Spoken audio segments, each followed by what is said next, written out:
Capital News tonight. Heads of state and government leaders arrive in Dar es Salaam for the SADC summit.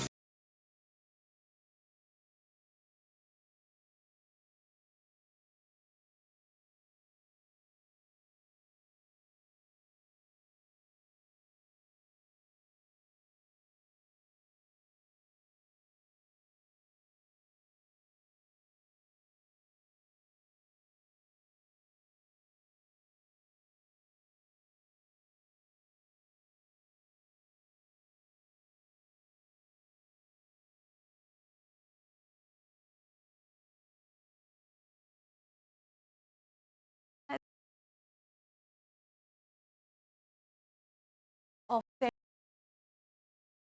Minister from Southern African Development Community countries have arrived in the country to attend the two-day SADC summit, which starts tomorrow in Dar es Salaam.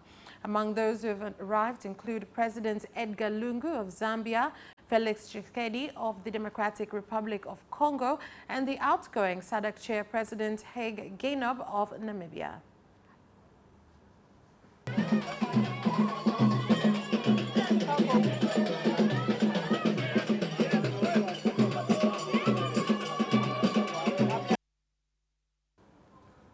And President Cyril Ramaphosa of South Africa has emphasized on the importance of the historical role played by freedom fighters in Mazimbu, Morogoro, in strengthening cooperation as well as establishing ventures which will bring about economic development in Tanzania and South Africa. He made the remarks when he toured Mazimbu camp used by freedom fighters from South Africa during the struggle against apartheid, which is situated at Sokoine Agriculture University in Morogoro region. Also present during the visit was Prime Minister Kassim Majaliwa, the Minister of Foreign Affairs and East Africa Cooperation, Professor Palamagamba Kabudi, and the Minister of Information, Culture, Arts and Sports, Dr. Harrison Makembe. What we are also grateful about is that even though Nelson Mandela was in prison and Mwalimu was already leading this country, through some spirits of struggle, they were connected, they were linked, they were friends, they were brothers in arms, and they remained committed to a vision of an independent, free, and united Africa. And so we thank the two leaders for the enormous leadership that they provided to our two countries. They are the fathers of our two nations, and we will forever remember them, and we will forever thank them for what they did. Honorable President, our historical relations have continued to flourish due to the efforts of our leaders who built strong pillars that have accelerated cooperations in fighting racism in Africa. From our relationship and unity, one among key indicators of this relation is this institution at this area. Honorable President, you're most welcome. We feel a great honor coming to Tanzania as well as visiting this institution that remind our children and the coming generation that the independence that we have today have been fought for. 5 people were killed and 26 others injured after a bus belonging to Safari Njema Company collided head-on with a lorry belonging to Alliance One Company at Nanenane area in Morogoro Municipal. The chief medical doctor at Morogoro Referral Hospital, Dr. Rita Liamuya, said that the bodies of those killed have been preserved at the hospital while the accident victims continue to receive medical attention.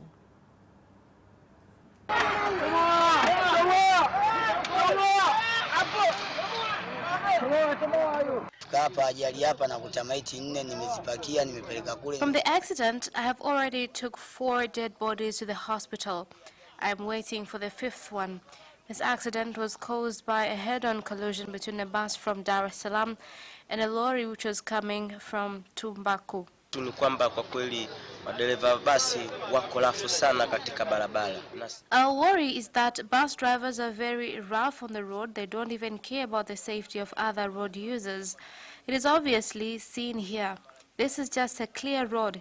It was just a matter of taking precautions. This couldn't have happened. Alikuwa angalie mbele yake kwa nini, lakini yeye aliamua kutoa pasipokuwa yani na umakini. Na tukupelekea hii ajali na kuipeleka gari pembeni. 42 ambassadors representing Tanzania in various countries around the world have toured projects being implemented within the country in order to get information which will be used to attract investors. Projects toured by the ambassadors are in the country to attend the 39th SADC summit included Terminal 3 of Julius Nyerere International Airport, the Ubungo Interchange, Salaam Construction Project, Taifa Gas and the Standard Gauge Rail Project. Dialogues are ongoing on emphasizing on introduction of a direct route from the United States of America straight to Tanzania. We will no longer remain laughingstock. What Americans need is to hear about safety, which is no longer a problem, because if you look at our airport, has all international standards and qualities.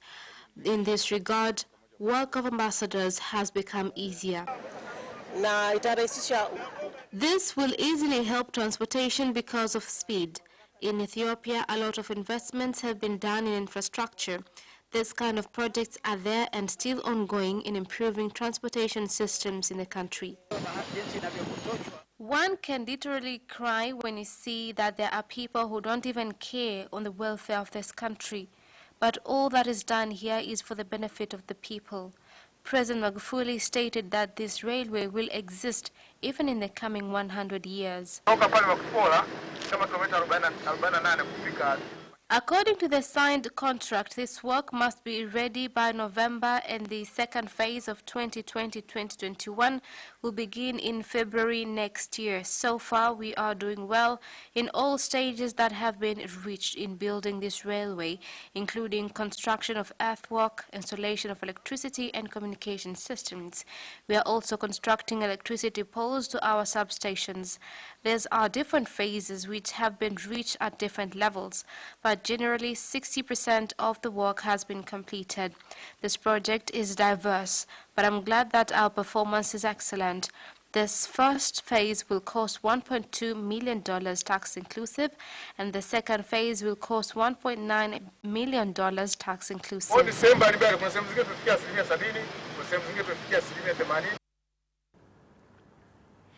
Married couple Zakayo Majura and Jasmine Ngongolo have appeared in Kisutu Residence Magistrate Court in Dar es Salaam to face 5 charges, which include economic sabotage. They're accused of forging 2,427 passport application forms and money laundering. Principal government advocate Faraja Nchimbi told the court that the 2 accused and others in collaboration with public servants colluded to make the passport application forms. They're also accused of money laundering of $4,000, which they received from Yusuf Iveli, which they used to repair work on his house in Salasala, and 3 of their vehicles. An arrest warrant has been requested for other accused, Yusuf Ivere and Kennedy Maleko, who have absconded. And latest report says 4 more victims of the tragic accident have died, bringing the death toll to 93. The figures were given by the Minister of Health, Umi Mwalimu, when she visited the victims of the accident at Mwimbili Hospital. The management of Mwimbili National Hospital has said that the victims of the oil tanker fire accident, which had occurred at Msamvu area in Morogoro, are continuing with treatment under close monitoring of specialists, with Tanzanians turning up in large numbers to donate blood. I am here with my colleagues to donate blood for our fellows who are in need, because there are many accidents that occur and patients who need support of blood. We decided to take the initiative as Tanzanians, since it is our culture to help each other. Again, we are also reminding those who are capable of donating blood, they should come forward and support our brothers and sisters. I would like to call on our fellow Tanzanians to come forward and donate blood. We are here every day because blood is needed every day. There are different patients who are in need of blood, like victims of accidents, pregnant women, children born with anemia, leukemia.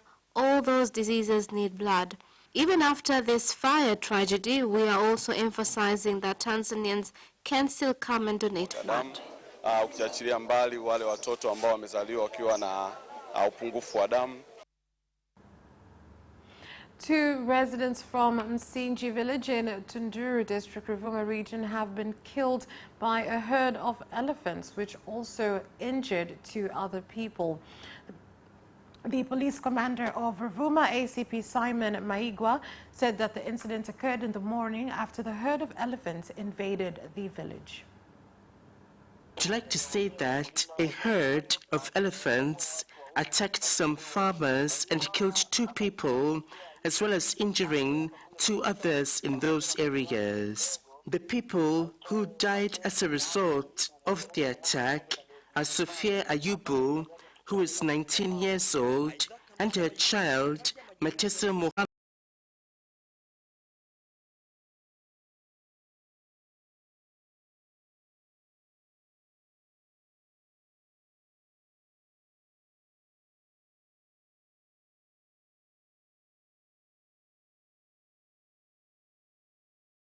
who is arrested. Her child, who is 5 years old. Both were injured in various parts of their bodies. Luckily, we have seen that he is doing better in health today. So due to that, we have discharged him. He had been injured in various parts of his body. I would also like to note that we received the two bodies of a woman and her child who unfortunately both died in the incident. And that is all for national news. International news is next.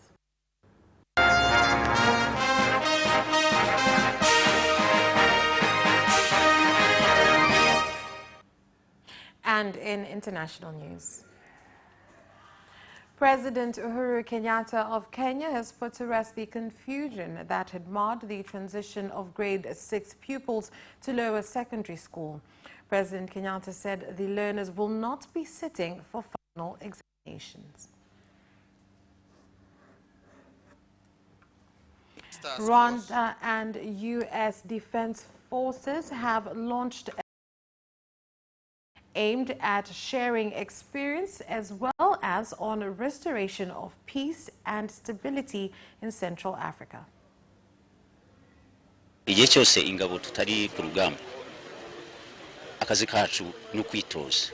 the army is not fighting, the focus is on training. We all know that the lack of security is a big concern and we all must work together. So whenever we meet, we exchange ideas on how we can overcome obstacles.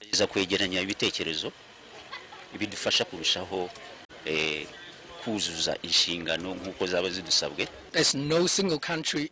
There is no single country, not even the United States, which can solve its own problems single-handedly. Therefore, by working together as one team, we'll help defeat the lack of peace across the world. The Speaker of Parliament in Uganda, Rebecca Kadaga, has directed the Parliamentary Committee on Human Rights to conduct an investigation on claims by members of Parliament that the Security Department has been using torture when arresting innocent civilians. There are many containers. There are many containers. People are being kept in them.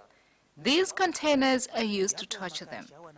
They are arrested by Secret Service, and some are sent to Kalangala Island, whereby they are detained for some time. We've received reports about those with serious injuries, and those who die get thrown in the water. That's where we leave off with international news, but do stay with us. We'll be back with business news after this break. Watch Business Edition as we talk to business leaders and experts in sectors that are transforming Tanzania's economy. To be rich, I have to be a business person. It's not an easy road at all. People need to understand. You must quickly think, how cost effective are you going to be? Business acts as a way in which it can bridge that gap. Business Edition will keep you informed on latest developments in the financial sector, extractive industry, tourism, agriculture, energy, construction, and so much more. Meet entrepreneurs who create employment opportunities. Watch Business Edition on Friday at 8:15 p.m.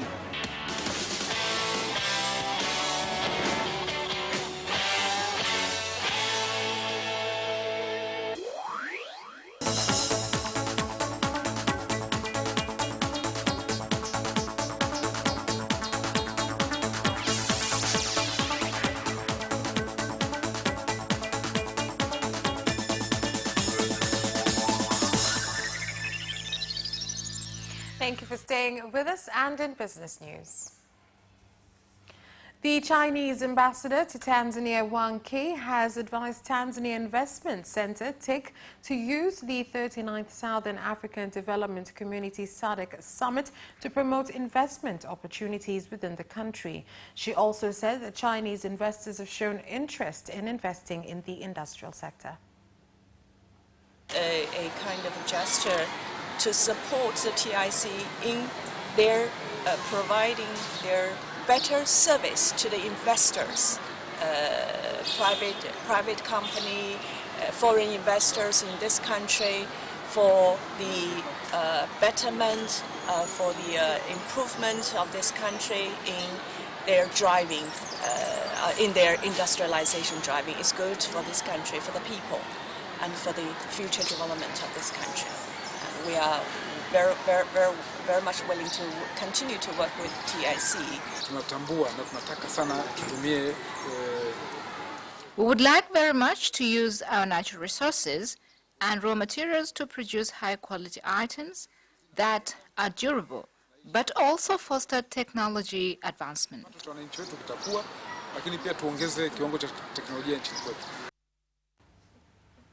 The Deputy Minister of Industry and Trade Engineers closed the Gagera Investment Week, which also included a forum on investment opportunities in the region. At the occasion, Engineer Manyanya urged government executives not to be a hindrance to investors who want to invest in the country.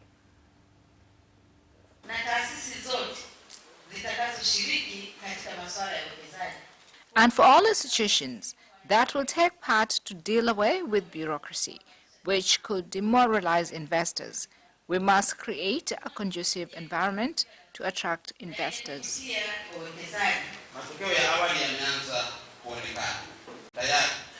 Initial results are outside countries for our products.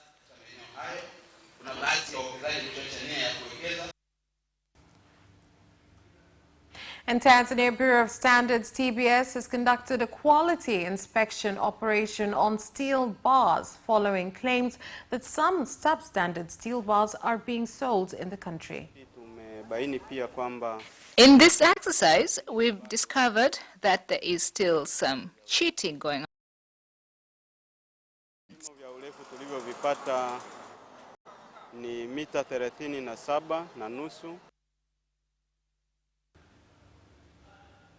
That is all for business news. Sports news is next. Away first time, good start from Bolt. Bolt leading a moment of going away. Gay trying to go with him, and he's going to be dragged through to second place, but he's going to win it by 2 meters.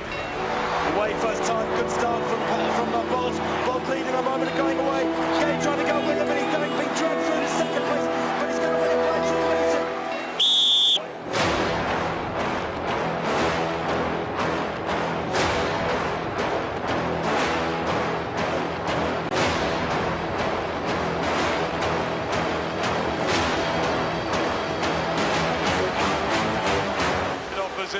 Joaquinho He did lose to Len.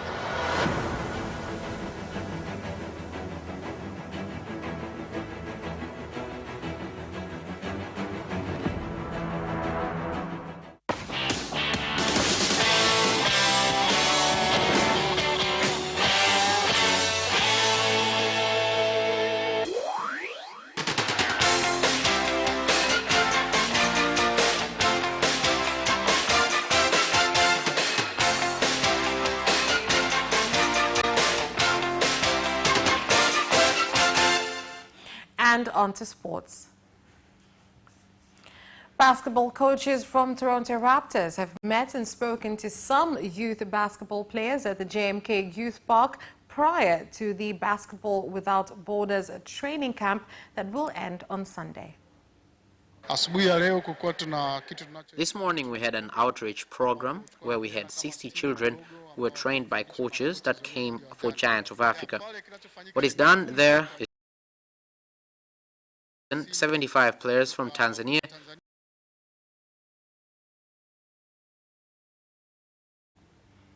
The National Amputee Football Federation, TAF, says they will make sure they prepare, which will take place this September in Angola.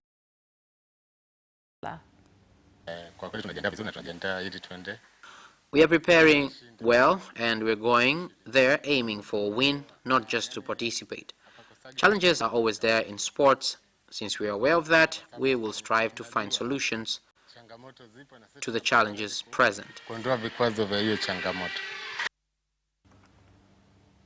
Liverpool have written to UEFA seeking an explanation as to how a supporter managed to evade security and injure goalkeeper Adrian during their UEFA Super Cup final celebrations in Istanbul on Wednesday. The club's new Spanish keeper is a doubt for tomorrow's Premier League game at Southampton after suffering a swollen ankle when a pitch invader careered into him following his decisive penalty save from Tammy Abraham at Besiktas Park. The supporter also struck Joe Gomez, but while the Liverpool defender is fit to play at St Mary's, a late decision will be required on Adrian's fitness. Liverpool have contacted European football's governing body over the serious given the frequency of pitch invasions and finals hosted by UEFA, who often discipline club over identical security breaches. There had been an earlier pitch invasion during the game in Liverpool's past two Champions League finals against Real Madrid and Tottenham.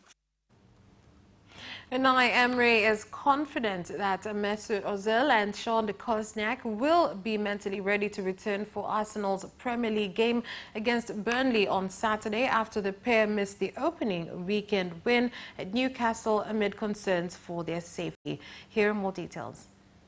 Ozil and Kolasinac had been involved in an attempted carjacking by an armed gang near the German midfielder's North London home last month. Kolasinac confronted the attackers. Two men have been charged with a public order offense after a separate incident outside Ozil's property in the build-up to last weekend's game, with Arsenal having opted to omit the players for the win at St James Park following the second security incident. While Ozil missed training on Wednesday through illness, both players took part in the first-team session on Thursday, with Emery confirming they were in the right frame of mind and are focused on training and matches. Ole Gunnar Solskjaer has backed Alexis Sanchez to play a lot of games despite the striker's disappointing form for Manchester United. Here's more. 2018 from Arsenal, the 30-year-old has scored only 3 Premier League goals and his last in any competition was Arsenal in a 3-1 FA Cup win in January.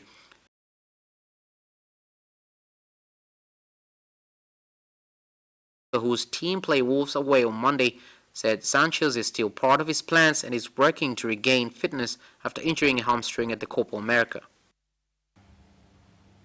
And that sports item ends. Vanessa Victor, thank you for watching. Have a good night and a good weekend.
Thamani ya Tanzanite itabaki juu maradufu, lakini haikuwa rahisi karata kuzichanga. Alianza Botswana makirikiri, kabamizwa 2-0, akaja Eswatini kala 8-0. Baada ya joto la Zambia, tukawabutua wenyeji Afrika Kusini 2-0. Fainali tukalipa kisasi kwa Zambia. Mwali